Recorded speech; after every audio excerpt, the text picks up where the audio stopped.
Hello, and welcome to Precision Athletic Training Home Study CEUs. I am Megan Hunt, the Vice President of Precision Athletic Training, and I'm happy to have you logged on today. Precision Athletic Training provides quality and convenient athletic training services for sporting events.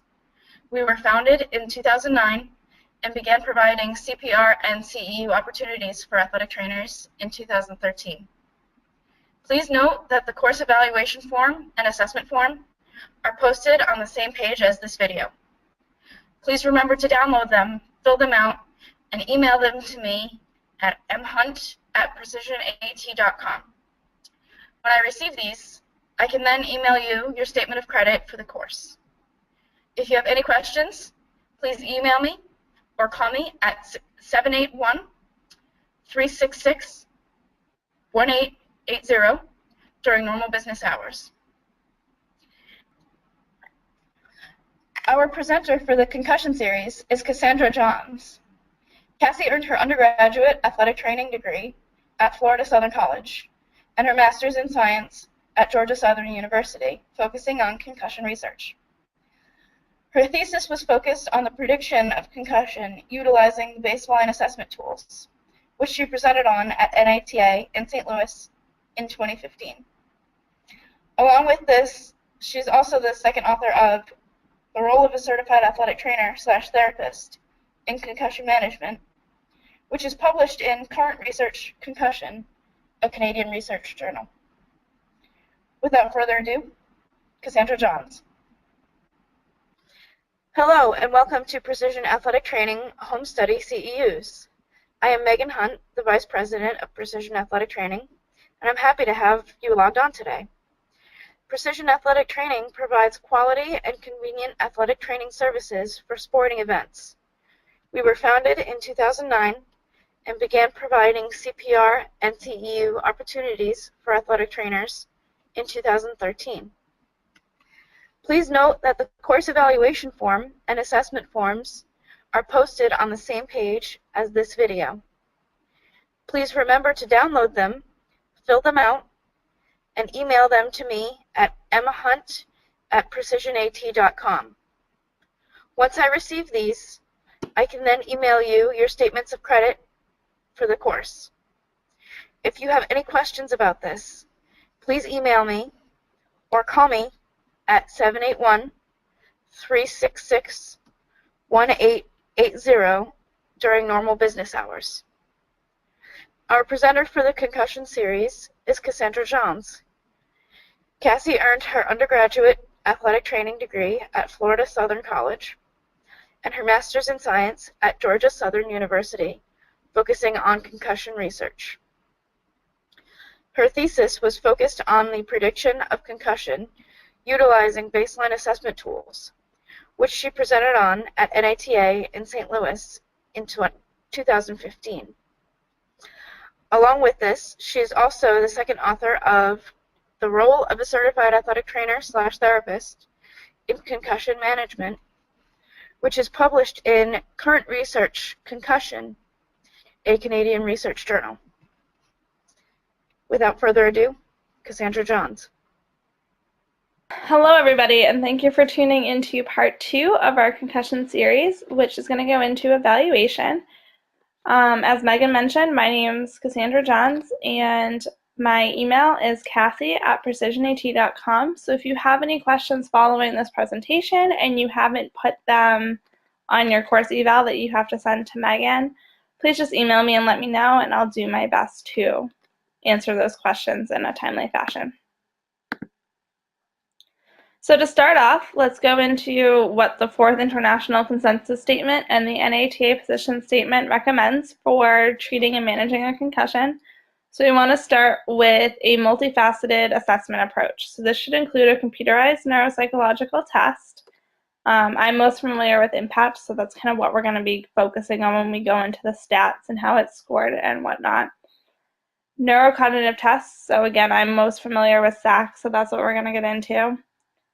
Balance, I've worked the most with Best, so that's what we'll discuss with that as well. Vision, we'll go into a little bit of what the Dynavision does. It's not something that a lot of places have access to, but it's definitely something to be familiar with. And then a graded symptom checklist, which is usually going to be included on your computerized exam. But if you don't have a computerized exam, I know when I was at the junior college, we only had access to SAC, BESS, and a graded symptom checklist for financial reasons. So where that wasn't the ideal way to be baseline testing over 100 athletes by myself, it was one of those things that it was pretty important to do. And at least it gave us more than one factor when we were looking at return to play stuff. And whatever you're using for your baseline should be everything that you would be using in your post-injury assessment. So just kind of keep that in mind as well. So what's the role of your pre-participation examination or your baseline assessment? What are key factors that should be in that? So a detailed concussion history should be a part of your baseline examination or your pre-participation exam. I have a sample PPE questionnaire in this presentation that we can look at later, but I know I've had athletes say, no, I've never sustained a concussion. And when you dug further into the PPE, the questions were, have you sustained a concussion? If so, how many? Have you ever been knocked out? Have you ever blacked out? Have you ever seen stars following a hit to the head? And I would have athletes say, no, I've never sustained a concussion, but yes, I've been hit and lost consciousness. So those are the athletes that when you're going through the pre-participation exam, you want to follow up with them and figure out why they answered no to those questions. You also want to try to identify your high-risk athletes and make sure that while you're doing this, you're educating all of your athletes. So the next slide is going to go through a few education handouts. I like to, when I can, hand the athletes the education form and have them sign off saying that they got it and they read it. So your high-risk athletes might be your athletes with depression, mental health issues, behavioral issues, or any history of concussion. Those are the ones that you want to try to keep a sharper eye on the field if you can think of it, but you should really be watching all of your athletes. But it's just one of those key factors that you should be keeping a sharper eye on your athletes that are at a higher risk. And then it should also include all previous head, neck, face, and spinal injuries. This is important because if they had a facial fracture, the concussion might have been missed because everybody was more focused on the fracture and they wouldn't have been participating anyway with the fracture. So those are kind of things that you want to keep an eye on as well when they say that they've had these injuries on their PPE. Call your athlete and just talk to them about it and make sure that you guys are on the same page about what happened in that incident. So this is a sample handout. I'm going to go through this one kind of the most because it highlights what we talked about in the last discussion. So if you didn't tune into part 1, this will give you a little bit of a refresher. You want to know the red flags. So if they lost consciousness and you can't wake them up, if they've been vomiting, if they have slurred speech, if they can't recognize people or places, if their headache is not on the sheet, but if this headache is getting increasingly worse, or these symptoms start to come up, or I had an athlete describe this one day, and it was one of the best descriptions I've ever heard. If the world looks like Van Gogh's Starry Night, you probably want to send them to the ER just to make sure that they don't have a brain bleed. But it's important to also know that this brain bleed is going to be independent of the concussion itself. So also within the concussion, you're going to potentially have an athlete having a headache. They could have seizures, which you would obviously send them to the ER for. They might look really drowsy. They might have balance problems. They might be dizzy. They could have increasing confusion or irritability, loss of consciousness where they can be awakened, but they lost consciousness and should be sent to the ER. Any weakness or numbness in arms or legs, I mean, you're definitely going to send them for something like that. And an unusual behavioral change. They could also be bothered by light or noise. They could have a slowed reaction time, or they could have sleeping problems. Where we might know this, I thought this was a nice handout for parents to have. It's pretty easy to find. One of their sources is from the NATA, so you know that the information's pretty accurate on it. And it tells the athlete and the parents what they need to do once they have it. They need to report their symptoms. They need to get checked out. They need to have plenty of rest. They need to give it time to recover.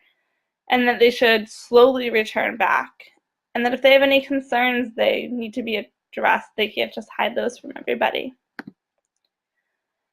So where this one's blurry, and I apologize that it is a little bit blurry, it goes into what helmets do. And we talked about in the last lecture series that helmets aren't necessarily protecting an athlete from a concussion, but they are protecting them from a brain bleed or a fracture. So they are important. They definitely have their roles, but a handout like this could be misleading to a parent thinking that if they have a helmet, their kid might not have a concussion.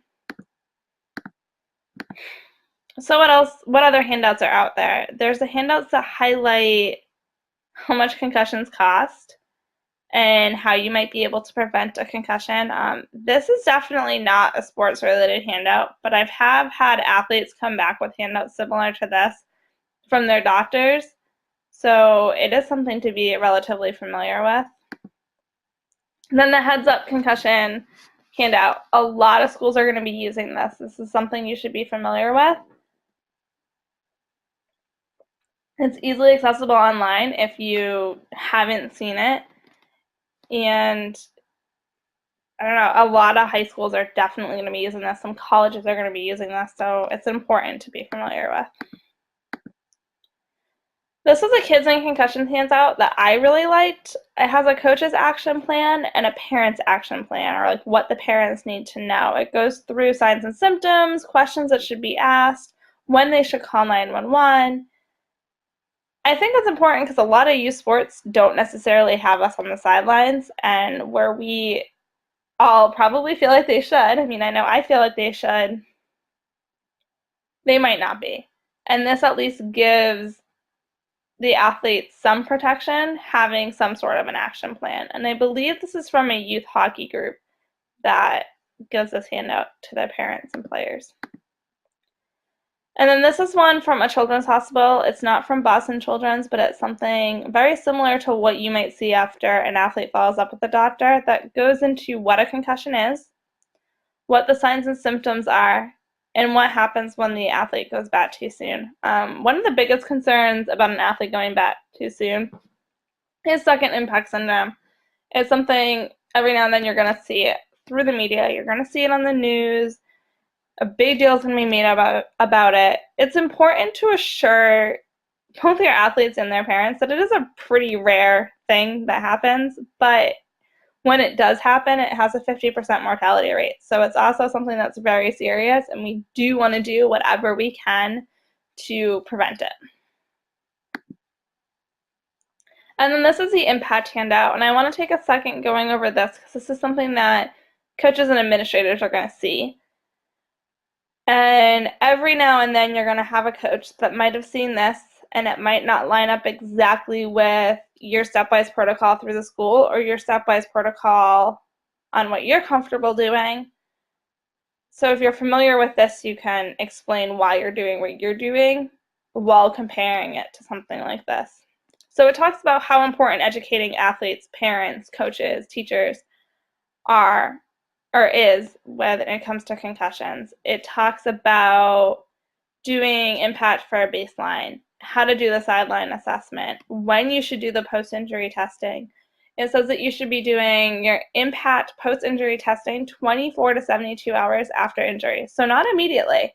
You'll see a lot of places do the impact test immediately, and that's not even what impact recommends. If they just sustain a concussion, staring at a computer screen is probably not going to make it better. It's probably not going to help their symptoms. We tell them not to stare at a computer screen. So if I have an athlete that's super symptomatic, I'm going to wait closer to that 48 to 72 hour range to do their impact because I don't want to slow down their healing process. And we'll go into what impact recommends a little bit later on the follow-up testing.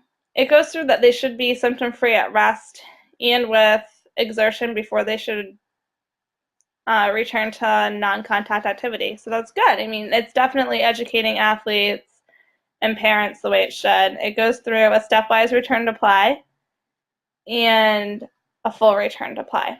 And the impact scores should be back to baseline before they return to play. A lot of protocols you'll see, and you'll see it in the sample protocol I'm going to show you a little bit later, is they might not be back to baseline on impact when they start their protocol. And that could be because they aren't ready to retake impact yet as far as the protocol goes for the school or for impact. So just kind of keep an eye on that and know that where they might start the protocol before they're back to baseline, they shouldn't return to play before they're back to baseline when it comes to impact. So what are some age limitations with assessment? I know working with Precision, I work with a wide age group. I'll mostly work with high school students, but I'll also work with college students. I could work with middle school students. Some kids could be young at some of the camps and stuff, so how would I treat a concussion differently with them? The greatest symptom checklist should be modified for anybody 12 or younger. And this is because the language is confusing for them. It makes it hard for them to understand what you're asking, and they might not know how to answer it. There's a child's GAT-3 for ages 5 through 12. So if you know you're going to be working with a younger population, pull that up on your computer, print it out before you go to the site. Make sure you have that so you're giving them the proper exam. They might not have the mental capacity to take the exam that you would give an older athlete before they even have a concussion. So you can't expect them to have that once they've sustained one. So now moving on to computerized neuropsychological testing, or more specifically IMPACT, because that's what we're going to be utilizing throughout this lecture. It is going to be different for the pediatric population. However, at this point, to my knowledge, IMPACT does not have a specialized test for children under 12 years old. The research recommends that if you're taking computerized neuropsychological testing and you're between the ages of 5 to 11 or 5 to 12, depending on the research that you're reading, that you retake it every single year. It is a complex test. More often than not, you are not going to have younger children taking it, but if you are, they should be taking it every year to get a more accurate baseline. This poses a few issues because it is going to give them a pretty intense practice effect, but it's also going to give you the best potential baseline score that you can get in relation to their developing brain. Once they hit 12 years old or once they hit high school age, they should retake it twice over their high school career, so every other year. When you're looking at impact results, especially with this population, you should really be going through the test, and you should be doing it with every population, but the younger, you should be going through the test and seeing where their biggest limitations are. There are also a few issues with computerized testing on where the athletes are taking it. So if they're taking the test in a group setting, it is going to decrease the accuracy of the test because there's distractions in the room. Your ideal setting for a computerized test is one-on-one in a private room with a moderator in case they have any questions regarding the test. However, if you are moderating, you have to be careful on helping them because you could skew their results. A lot of schools are transitioning to having the athletes take them at home, which poses quite a few issues. We aren't aware of what distractions they have at home. So when they go to retake the test post-injury, you might not see big differences, even if they are injured, because they had so many distractions when they took it at home the first time that it was almost as if they had a concussion. Another issue you might have with an athlete taking a computerized neuropsychological test at home is their parents could be helping them. Therefore, they would have a higher score than they normally would have had on baseline. So when they're retaking the test with you, they're having a lot of trouble hitting that baseline mark, even though they may appear to be recovered otherwise. So my recommendation, if you're having your athletes, or if you're at a school that's having their athletes take computerized testing at home, you really want to sit down with the athlete individually and figure out what distractions they had or what help they had, so you can really make note of that. You want to give your athletes the best care that you possibly can, but you can't do that if you don't know what circumstances they were taking their baseline testing in. I know another issue when you're looking at them taking it at home is what kind of computer they're using. You have slightly different results if they're using a Mac versus a PC because of the way that the testing is. You're also going to have issues if they're taking it on a laptop versus a computer that has a mouse, unless they have a mouse for their laptop. So ideally, again, you want them taking it at the school on the same type of computer that they'll be taking it on again. It's just going to give you the most accurate reading pre-injury to help them post-injury. Return to play might also be different with the pediatric population because their level of sport is different. What they're doing on the field is different. How much they're practicing is different. So where you still want to use that stepwise protocol that we're going to talk about in the next lecture, you definitely want to make sure that you're altering it to fit their needs. Protocols are there for a reason, but everything should be individualized to the athlete to make sure they are getting the best possible patient care that they can, both pre and post injury. This is going to help with the diagnosis and evaluation of injuries, and this is also going to help in the treatment. So make sure that you're targeting all of your practices to the age population that you're working with. It can definitely be hard if you're used to working with collegiate athletes every single day, and all of a sudden you're working with a pediatric population because you're doing per diem work.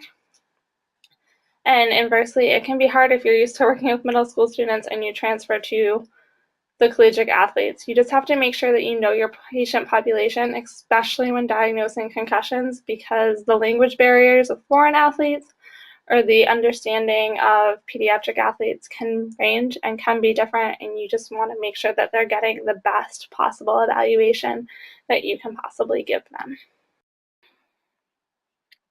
So, impact test. Oh, and the protocols for the next session. I apologize. I keep telling you about the protocol, but I don't think we go into the return to play protocol until part 3 of the series. So when we do go through it, you'll see all of that. So hopefully you're going to tune into that session as well. So impact that we'll be going over is version 2.1. You see all these numbers on the screen of what sensitivity rates and specificity rates are. First, we're going to go through what sensitivity and specificity are in case you're not familiar.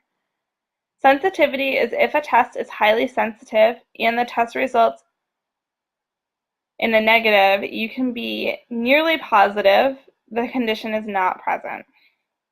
With specificity, if the test result for a highly specific test is positive, you can be nearly certain that the condition is present. So you'll hear about false positives and false negatives of some concussion testing, and that's where that comes from. So the sensitivity rate for impact ranges from moderate to good. The specificity rate is actually pretty good for impact as well, in the low to high 80s, and that's pretty much across the board through those studies that I have there, and those are not the only studies out there. I just didn't cite every single one. The reliability of it changes when you look at each individual composite. So there's a motor processing speed composite, a reaction time composite, a visual memory composite, and a verbal memory composite. The processing speed composite is the most reliable, and then I listed down the line according to reliability and the rest. So your lowest reliability with impact is your verbal memory composite. The validity of this test is combined into memory and then the reaction time and processing speed in the research. The reaction time and processing speed has great validity, ranging from 0.87 to 0.96. So that's as close to 1 as we can pretty much hope for as far as validity goes. The memory is poor to moderate, ranging only from 0.46 to 0.62. So that's just something to keep in mind. It doesn't discredit the test at all. It's one of the most commonly utilized tests, according to a study published in 2013 by Cassie Kelly down at Georgia Southern. So it's a test you're going to see a lot. It's a highly publicized test. It's just important to recognize the limitations of any test that we're doing in regards to concussions. So let's kind of go through how concussions work, and I'm going to be going, or how impact works, excuse me. I'm going to be going through this slide and the next slide, and they're color-coded, so when we go over the verbal memory composite, it's going to be the same color as it is on this screen. So verbal memory is composed of word memory, symbol match, and the 3 letters test. And if you're not familiar with impact and your athletes are taking it, you should take it yourself just to kind of know what the test is like. So you're going to look at the total percent correct in the scoring, the total correct that was hidden, and then you have a little bit of math down here on how they figure it out, and then the percentage of total letters correct. And then you're going to look at the visual memory composite. So you're going to have the average of the design memory and the X's and O's, and that's in blue. So we're going to look at the blue here where you have the total percent correct in the design memory. And these are all the tests that are part of the design memory. I don't think I went through them in the last one where these are all the tests that are part of the word memory. And then you have the X's and O's where you have the total correct from the memory. Excuse me. For visual motor speed composite, or the processing speed, you're going to be looking at the X's and O's with the interference and the 3 letters average counted correctly. So you're going to have the total correct interference score within the X's and O's, and then the average correct counted correctly for the 3 letters. With the reaction time composite, which is the pink one on this screen, you're going to have the X's and O's, the symbol match, and the color match. So then you're going to see how that fits in within this perfect score sheet. This perfect score sheet was really helpful when I was trying to understand impact and doing my thesis, but it does take a little bit of time to get down. So if it's something that you need access to, then just email me and I'll send you kind of the link to this. I have it saved on my computer from my thesis, and then I can get this slide for you. Or you might have this slide because it's a home study, so you'll have access to this anyway. And then you have the impulse control composite, which is mostly to eliminate error in the scoring of impact. So you have the orange here with the total incorrect interference for the X's and O's, and then you have the color match total commissions. When we talk about the composites of impact, we talk about verbal memory, visual memory, processing speed, and reaction time. You don't hear a lot about impulse control, but impulse control is one of the indicators of an invalid test, so it's just something to look at when you're going through it on how high or low their impulse control composite score was. And I believe I have a sample score sheet on here as well. So what makes an invalid impact test? What should you be looking for that might not be a red flag on the exam? A word memory learning score below 69, a design memory learning that's below 50, an X's and O's total incorrect interference greater than 30. So these are all things that you're looking for that aren't in the immediate score sheet. You have to look into what each test was broken down. A symbol match average correct reaction time that's greater than 1.75. A color match test total correct less than 7. A 3 letters total correct less than 9. Or average counted less than 10. Or an impulse control composite score greater than 30. So what else are we looking at? The PPE questionnaire that I talked to you about earlier has been researched. When you're looking at the PPE questionnaire, everybody's going to be a little bit different, but they're going to be the same general thing. So they're going to range from a poor to moderate reliability. And this is mostly because you're almost 100% relying on your athletes to be honest about whatever injuries they may have had. And I'm sure we've all had those athletes that were like, oh, I didn't put that on the sheet because I didn't think you needed to know that. I don't think they're necessarily trying to be dishonest all the time, but they're definitely not always aware of what we really need to know about them. So you have the BEST test, which uses an Eric's balance pad, and I'm sure everybody's familiar with that square blue pad. It has a reliability of 0.57 to 0.80, which means it has a poor to moderate reliability.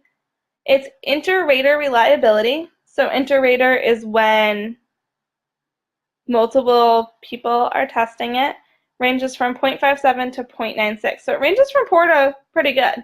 Its intra-rater reliability, when you're the only person testing it, ranges from 0.60 to 0.98. To kind of go over best, and I could go through this later, but we'll go through it right now.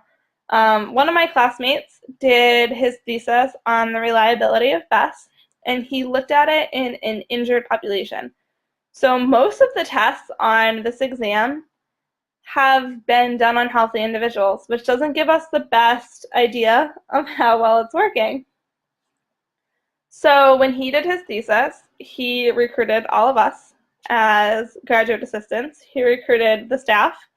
He recruited any of the athletic trainers in the area that would come in, and then he recruited the rec center athletic trainers who dealt with anybody who got injured at the rec center and all the club sports. And he blinded the athletes. So when all of our athletes were baseline tested and post-injury tested via video. So you could score live and you could score later in case you thought you missed something when you were doing the live score, and partially for the research aspect of things, I had to score over 100 best tests for my thesis individually to give it the reliability that it needed for the test. But he blurred out their faces and had them do the best test. And we sat there and we scored. And then 2 weeks later, we sat there and we scored the same thing again in a different order. What he found was that the inter-rater reliability was not so good. I don't know the numbers off the top of my head because it's not my study, but the inter-rater reliability was pretty poor. The intra-rater reliability was around, I believe, the 0.8 range. It's getting ready to be published, so you'll be able to read that when it does get published. But he found that the intra-rater reliability was a lot better, which is pretty consistent with the other research. But this test has also been validated against the SOT, which, if you're not familiar with that test, it's a force plate test where the rim moves around you and you have to balance. And then there's the standardized assessment of concussion. So the SAC test, the reliability of this test is kind of poor when it comes to test retest because there's a huge practice effect, which when we go over the sheet we'll highlight that. The sensitivity is pretty high and the specificity is moderate. And again, the sensitivity is when the test is highly sensitive and it results in a negative, you can be nearly positive that the condition is not present. So if you have somebody who just sustained a concussion and you're doing their first test follow-up and their test score is where it was at baseline, that's a pretty good indicator that if they don't really have any symptoms and their balance is also where it should be, they probably don't have a concussion. And the validity is moderate, so that's kind of what we expect. And again, these are the most commonly utilized tests across the board, according to a 2013 study by Cassie Kelly. So what is a PPE questionnaire? This is kind of what ours looked like. And our questions about if they had gotten knocked out or seen stars were later in the questionnaire, so it wasn't right underneath the concussion to distract them a little bit. But it would ask if they ever suffered a concussion. If yes, how many? If yes, when was your last one? And did the same thing with an ankle injury, a broken bone, or a knee. Now, these injuries come into play when you're looking at the prediction stuff that we were talking about in the last lecture, where you're at a greater risk of lower extremity injury following a concussion. You're at an even greater risk if you've already sustained a lower extremity injury. So those are good things to know when you're getting ready to return somebody to play if you want to try to be proactive in that aspect. So looking at the BESS test, you're looking at 3 stances done both on firm ground and on an Eric's pad. You're looking at the double feet, so your feet together, your hands on your hips. If the athlete's hands are not on their hips, it counts as an error. So make sure you're having your athlete's stance like that the entire time. Especially like when they're standing on one foot, their knee has to be like this with their foot back. If they have their foot up against their knee and they're balancing in that triangle pose, that's also incorrect. So those are things that we really want to focus on and be aware of. And you have the tandem stance. You're going to find that most athletes aren't going to have any errors in these two stances. And they're more likely to have errors in the single leg balance than they are in the tandem when you look at how the research works. You're going to run into scoring deficits pretty much across the board because people that were taught to score initially, the scoring is different now. You used to count each mistake singly, and now if they make multiple mistakes at once, so if they open their eyes and take their hands off their hips kind of simultaneously, that only counts as one mistake, and they have 3 seconds to go back into that stance. And each stance is held for 20 seconds. So those are just things to look at. Videotaping, if you have access to it, is the best because you can videotape them and then score later. And then you're focusing on timing them and you're not focusing on too many things at once. So you're getting a better idea of what their true score is.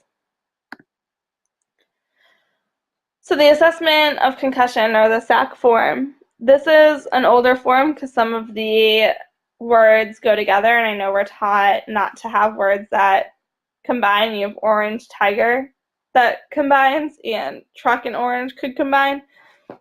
You don't want words that they can associate with each other, but regardless, it's still a good sample form. You're looking at asking them what month it is, what day is it, the day of the week, the year, roughly what time is it. If they started the game at a certain time, they should have a general idea of how long it may have been if they're still pretty oriented. You have their immediate memory and their delayed recall, and you have their concentration.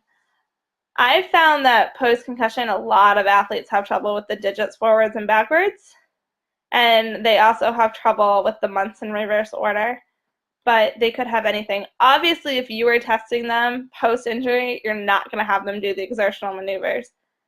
Those are something that you want to make sure they're not displaying when you're testing them for baseline. You probably aren't going to test that immediately post-injury. So just kind of use your judgment and common sense there. You'd want to make sure you're doing some sort of a neurological screening with them and a strength screening, where strength deficits are pretty rare. Sorry, I'm having trouble with that word right now. They are important, so any strength deficit you definitely want to refer. So what could be on a graded symptom checklist? I tried to list them just so it would be easier for you to see. They could have a headache, you have pressure on the head, neck pain, dizziness, nausea or vomiting. Now, if they have nausea and they're not vomiting, that is not nearly as concerning as if they're vomiting. Because if they're vomiting, you want to be concerned about a brain bleed and you want to make sure you're sending them to the emergency room. You want to look out for blurred vision, balance problems, sensitivity to light and or noise. If they feel like they're in a fog or slowed down, if they just don't feel right in general, a lot of the times when you're working with a youth population, you'll have them tell you that they just generally do not feel right. And they don't really know how else to describe that. So that's definitely something you want to pry at if they tell you that. They're going to have difficulty concentrating. So you might have a kid who you work with a lot and they are normally pretty good at conversation that can't focus on the conversation with you. They're going to have difficulty remembering, which hopefully the SAC test will pick up. They're going to have low energy or feel fatigued. They could be confused. They could be drowsy. They could have trouble falling asleep, which you're going to find out the next day. They're going to be more emotional potentially than usual. They could be irritable, just sad in general, or nervous or anxious. It's important to note with this that they might only have 1 or 2 of these symptoms. And that doesn't mean that if they only have a headache, they don't have a concussion. I don't know who heard about it. I think it was 2 years ago. There was a school in the South that was attributing most concussions to dehydration because they only had a headache and dizziness. or sometimes they were nauseous with a headache and dizziness. So those are definitely things you want to keep in mind when you're looking at it.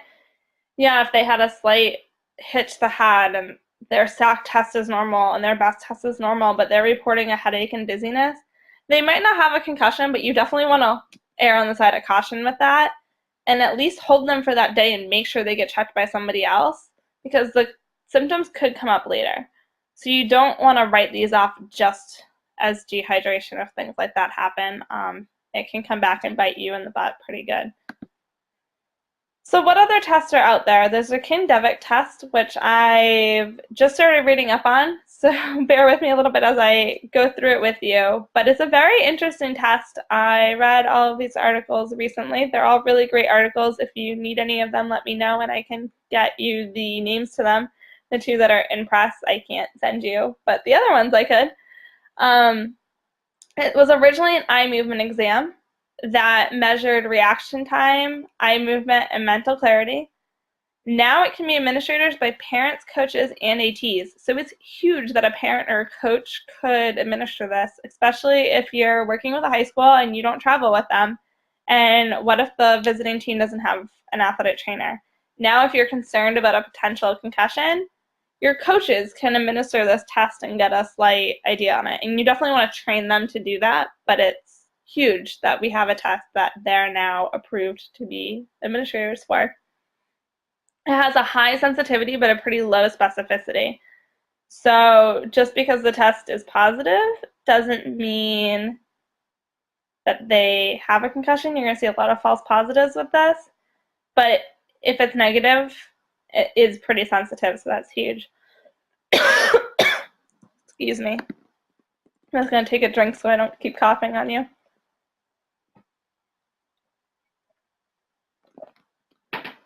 So you have the demonstration card, test 1, test 2, and test 3.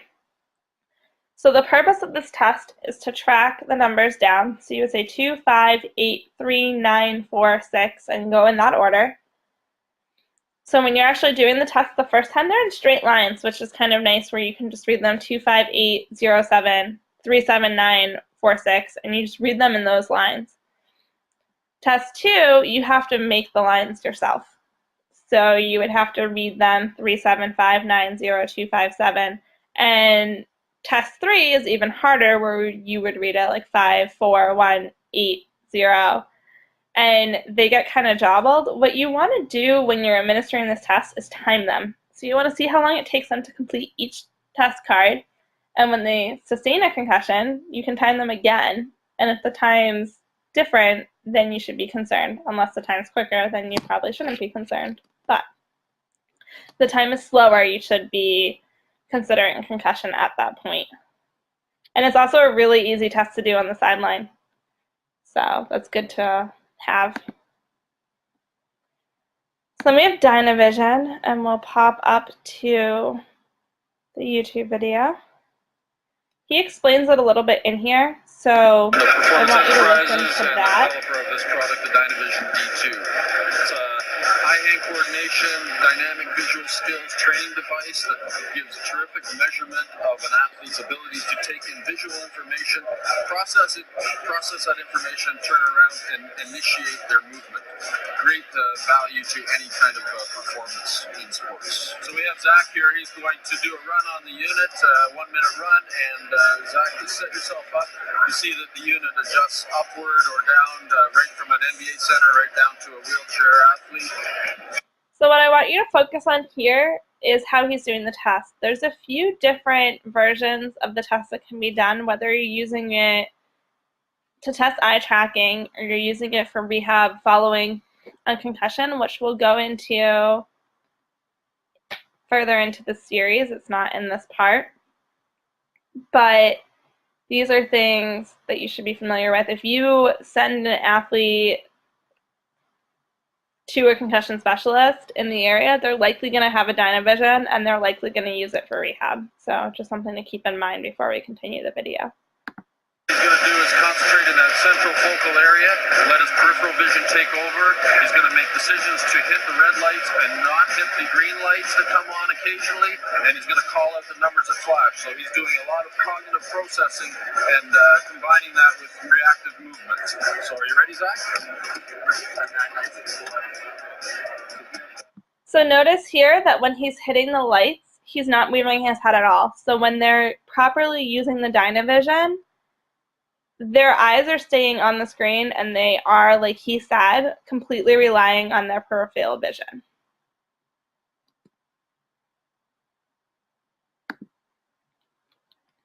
And this is what the Dynavision looks like. So when he was describing it, that big square box on top can be adjusted to fit the height of the athlete so that this box is pretty much eye level with them and that they can reach each aspect of it without changing their whole posture. So what else are we looking at with concussions and evaluation? So there's a few clinical domains within concussions. So you have the symptoms. So you have somatic symptoms, cognitive symptoms, and emotional symptoms. So they could be depressed or have behavioral changes for their emotional symptoms. They could have trouble concentrating. They could have headaches. Like those are all going to fall into individual domains. And that can help you focus if you are rehabbing them, which again we'll go through more in part 3. You know what areas to kind of focus on. You have the physical domain, so any loss of consciousness or post-traumatic amnesia. Any behavioral changes are going to fall into that emotional symptom domain, but they are important to note when you're dealing with that. They might have cognitive impairment and they could have sleep disturbances, which it's important. It's easy to forget to follow up with your athletes and ask them how they're sleeping. You notice that a lot when somebody's asking questions, that's one of the questions they forget to ask.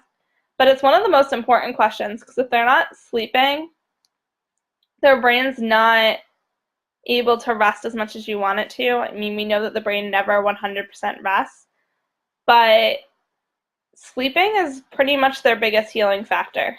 So those are that's a huge question when you're asking your athletes. If they're only getting 2 to 3 hours of sleep a night, you want to try to figure out why. You might want to consider referring them so they can get help on their sleeping. So those are all things to consider.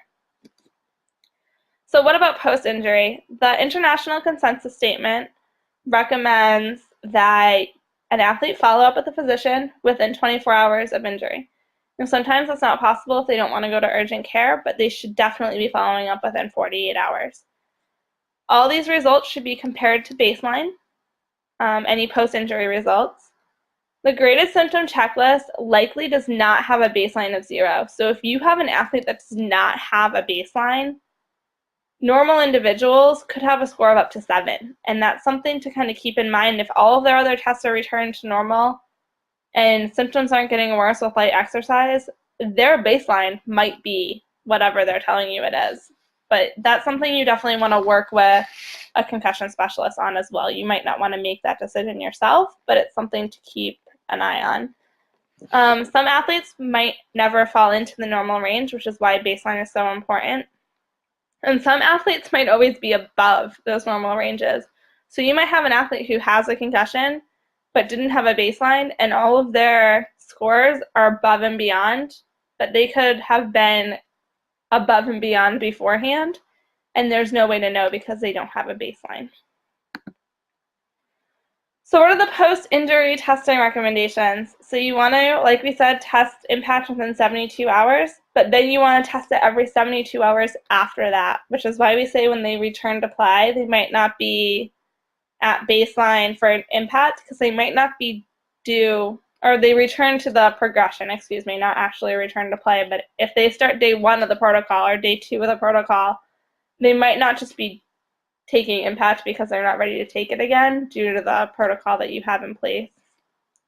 SAC you should be taking post-injury and every day thereafter until they're back to baseline. Same with BES and King Devic. Dynavision isn't used across the board for testing quite yet, but it's definitely something that you could use. You just need to look into their recommendations. They're definitely being used more for like a rehab aspect right now. So what else are we looking at post-injury? The majority of concussions, so 80 to 90% of concussions, are going to resolve within a short 7 to 10 day period.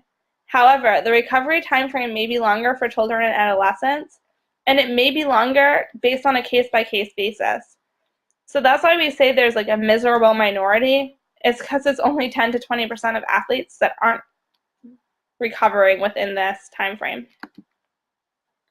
So when do we refer them to the ER? If they have repeated vomiting, loss of consciousness lasting longer than 30 seconds, a headache that gets worse over time, changes in their behavior such as irritability, changes in any physical coordination such as stumbling or clumsiness, any confusion or disorientation such as difficulty recognizing people or places, or any slurred speech or other changes in speech. This is directly from the Fourth International Consensus Statement, as well as some earlier studies. What else might you refer, which is also, again, from the Fourth International Consensus Statement?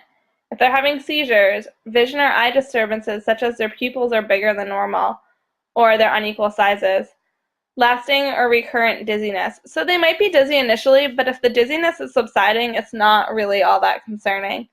Any obvious difficulty with mental function or physical coordination, symptoms that are worsening over time. So again, that worsening headache. I usually describe to my athletes, okay, you're saying your headache is a 4 out of 6 right now. If all of a sudden you feel like you're getting hit by a Mack truck and there's nothing you can do, you need to go to the hospital just to make sure that there's nothing else going on.